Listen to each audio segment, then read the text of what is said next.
সুপ্রিয় শিক্ষার্থীরা, আজকের এই ভিডিওর মাধ্যমে আলোচনা করব মাধ্যমিকের এবিটিএ টেস্ট পেপার 2021-22 বাংলার পেজ নম্বর 891 এবং 892 এর এমসিকিউ এবং এসএকিউ প্রশ্ন ও উত্তর নিয়ে। ইতিপূর্বে এবিটিএ টেস্ট পেপারের বাংলার আগের সেটগুলোর এমসিকিউ এবং এসএকিউ প্রশ্ন ও উত্তর নিয়ে আলোচনা করেছি। তোমরা যদি সেই সমাধানের ভিডিওগুলি না দেখে থাকো তাহলে এই ভিডিওর ডেসক্রিপশন বক্সে তার লিঙ্ক দিয়ে দেবো, সেখান থেকে সরাসরি সেই সমাধানের ভিডিওগুলি দেখে নেবে। এখন তোমরা পেজ নম্বর 891 পৃষ্ঠায় যে এমসিকিউগুলো রয়েছে সেই এমসিকিউ প্রশ্ন ও উত্তরগুলি লক্ষ্য করো। প্রথম প্রশ্ন রয়েছে 1.1 দুপুরবেলায় আতঙ্কের হল্লা বেজে উঠেছিল চকের বাস স্ট্যান্ডে। 1.2 তপনের প্রথম দিন গল্পটি ছাপা হয়েছিল সন্ধ্যা তারায়। 1.3 অপূর্বর পিতার বন্ধু হলেন নিমাইবাবু। 1.4 যুগান্তের কবি মানহারা মানবীর দ্বারে দাঁড়িয়ে কি কথা বলবে ক্ষমা করো। 1.5 জিজ্ঞাসিলা মহাবাহু বিস্ময় মানিয়া, এখানে মহাবাহু হলেন ইন্দ্রজিৎ। 1.6 পায়ে পায়ে হিমানির বাঁধ, হিমানি শব্দের আক্ষরিক অর্থ তুষার। 1.7 নিবের কলমের মান মর্যাদা শেষ পর্যন্ত বাঁচিয়ে রেখেছিলেন সত্যজিৎ রায়। 1.8 চীনারা চিরকাল লেখার জন্য ব্যবহার করে আসছে তুলি। 1.9 কঙ্কাবতী ও ডমরুধর এর লেখক হলেন তৈলক্যনাথ মুখোপাধ্যায়।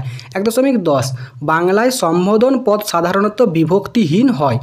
1.11 নিচের কোন বাক্যটি সমধাতুজ কর্তার দৃষ্টান্ত? খেলোয়াড়রা খেলছে, অর্থাৎ অপশন গ সঠিক উত্তর। 1.12 ব্যাস বাক্য কথাটিতে ব্যাস শব্দের অর্থ হলো বিস্তৃত।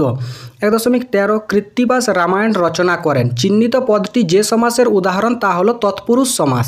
1.14 যেসব বর্ণ বা বর্ণ সমষ্টি শব্দ বা ধাতুর শেষে যুক্ত হয়ে পদ গঠন করে তাকে বলা হয় বিভক্তি। 1.15 কুসুমের ন্যায় কোমল, ব্যাসবাক্যের সমস্ত পদ কুসুম কোমল এর সমাস হলো কর্মধারায়। 1.16 রাজায় রাজায় যুদ্ধ হয়, এই বাক্যটিতে কর্তা হচ্ছে ব্যতিহার কর্তা। 1.17 নির্দেশকের উদাহরণ হলো টি, অর্থাৎ অপশন ক সঠিক উত্তর। এরপর তোমরা এসএকিউ প্রশ্ন উত্তরগুলি লক্ষ্য করো। প্রথম প্রশ্ন রয়েছে 2.1.1 তার আমি জামিন হতে পারি, কে কিসের জামিন হতে চেয়েছে? নিমাই বাবু জিজ্ঞাসাবাদের জন্য গিরিশ মহাপাত্রকে আটক করলেও তার বেশভূষা ও আচরণ দেখে অপূর্বর ধারণা হয় যে সে সব্যসাচী নয়, তাই অপূর্ব উক্ত বিষয়ে জামিন হতে চায়। 2.1.2 আপনি কি ভগবানের চেয়ে বড়, এমন উক্তির কারণ কি? বিরাগীর ছদ্মবেশে হরিদা জগদীশবাবুর বাড়িতে এলে জগদীশবাবু বিরাগীকে দূর থেকে অভ্যর্থনা জানান, এই পরিপ্রেক্ষিতে বিরাগী উক্ত মন্তব্যটি করেছেন। 2.1.3 পৃথিবীতে এমন অলৌকিক ঘটনাও ঘটে, অলৌকিক ঘটনা কোনটি? পত্রিকায় তপন কুমার রায়ের লেখা গল্প ছাপার অক্ষরে প্রকাশিত হওয়া এবং সেই পত্রিকা বহু মানুষের কাছে পৌঁছে যাওয়ার ঘটনাকেই জ্ঞানচক্ষু গল্পে অলৌকিক ঘটনা বলা হয়েছে। 2.1.4 বাহ, সত্যি খুব চমৎকার পুলিশ সেজেছিল হরি, কে কখন একথা বলেছিলেন? স্কুলের মাস্টারমশাই একথা বলেছিল যখন পরের দিন জানতে পেরেছিল যে নকল পুলিশ আসলে হরিদা, তখন একথা বলেছিল। 2.1.5 একদিন রামদাসের স্ত্রী অপূর্বকে স্বনির্বন্ধভাবে কি অনুরোধ করেছিল? পথের দাবি রচনাংশ অনুসারে অপূর্বর সহকর্মী রামদাস তলোয়ারকর এর স্ত্রী তাকে স্বনির্বন্ধ অনুরোধ করেছিলেন যতদিন না পর্যন্ত মা বা অন্য কোনো মহিলা এদেশে এসে তার বাসায় উপযুক্ত ব্যবস্থাদি করছে ততদিন এই ছোট বোনের কাছে সামান্য জলযোগ গ্রহণ করতে হবে। 2.2.1 আমরা ভিখারি 12 মাস, এখানে আমরা কারা? আমরা বলতে সমাজের সাধারণ মানুষদের কথা বোঝানো হয়েছে। 2.2.2 ওরে ওই স্তব্ধ চরাচর, চরাচর স্তব্ধ কেন? প্রলয়োল্লাস কবিতায় ভয়ঙ্করের আগমনে চারিদিকে কলরোল ধ্বনিত হয়েছে, এই অট্টরোল মুক্তিকামী মানুষের মনে কোনো এক আসন্ন ঝড়ের ইঙ্গিত বহন করে আনে, তাই চরাচর স্তব্ধ। 2.2.3 বৃহৎ নালীরূপী কিরীটি কে? না, বৃহৎ নলারূপী কিরীটি হলেন অর্জুন। 2.2.4 এলো ওরা লোহার হাতকড়ি নিয়ে, ওরা কারা? আফ্রিকা কবিতায় ওরা বলতে অত্যাচারী ইউরোপীয় ঔপনিবেশিকদের বলা হয়েছে যারা আফ্রিকার মানুষদের বন্দি করে ক্রীতদাসে পরিণত করেছিল।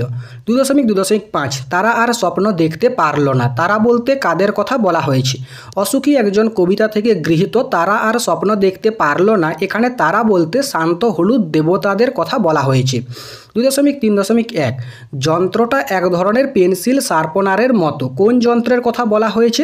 পালককে কেটে কলম বানানোর জন্য সাহেবরা একটা ছোট যন্ত্র বের করেছিলেন, যার মধ্যে পালক ঢুকিয়ে চাপ দিলেই তৈরি হয়ে যেত কলম।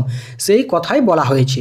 2.3.2 লেখে তিনজন। এই তিনজন বলতে কাদের বোঝানো হয়েছে?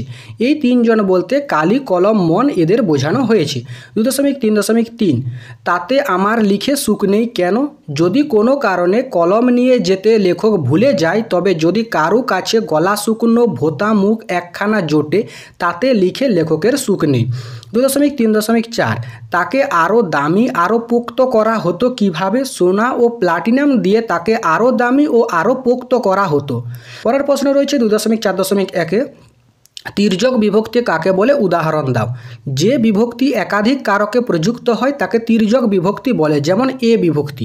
2.4.2 বৃষ্টিতে ধুয়ে দিল আমার পায়ের দাগ। বৃষ্টিতে পদটির কারক ও বিভক্তি নির্ণয় করো। এটি করণ কারকে তে বিভক্তি। 2.4.3 বহুবচন নির্দেশকের উদাহরণ দাও। গুলি, গুলো এগুলো হলো বহুবচন নির্দেশকের উদাহরণ। 2.4.4 উপপদ তৎপুরুষ সমাস উদাহরণ দিয়ে বোঝাও। উপপদের সাথে কৃদন্ত পদের সমাসকে উপপদ তৎপুরুষ সমাস বলে, যেমন মিথ্যা বলে যে মিথ্যাবাদী।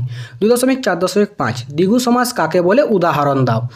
যে সমাসের পূর্বপদটি সংখ্যাবাচক বিশেষণ আর পরপদটি বিশেষ্য হয় এবং সমাসবদ্ধ হওয়ার ফলে যা সমাহার বা সমষ্টিকে বোঝায় তাকে দ্বিগু সমাস বলে, যেমন পঞ্চপ্রদীপ, পঞ্চপ্রদীপের সমাহার। 2.4.6 মন, রূপ, মাঝি ব্যাস বাক্যটি সমাসবদ্ধ করে সমাসের নাম লেখো। মন, মাঝি রূপক কর্মধারায় সমাস। 2.4.7 দ্বিগু ও সংখ্যাবাচক বহুব্রীর একটি পার্থক্য লেখো। দ্বিগু সমাস সমাহার বা সমষ্টিকে বোঝায়, অন্যদিকে সংখ্যাবাচক বহুব্রী সবসময় সমাহার বা সমষ্টিকে বোঝায় না। 2.4.8 অধিকরণে বিপ্সার একটি উদাহরণ দাও। কুঞ্জে কুঞ্জে গাহে পাখি এটি হলো অধিকরণে বিপ্সার উদাহরণ। 2.4.9 অপাদান কারকে অন্ত্যস্ত অবিভক্তির উদাহরণ দাও। রাস্তায় পেনটি কুড়িয়ে পেলাম। 2.4.10 অর্থাৎ শেষ প্রশ্ন বাক্যাশ্রয়ী সমাসের একটি উদাহরণ দাও। বসে আঁকো প্রতিযোগিতা এটি হলো বাক্যাশ্রয়ী সমাসের উদাহরণ।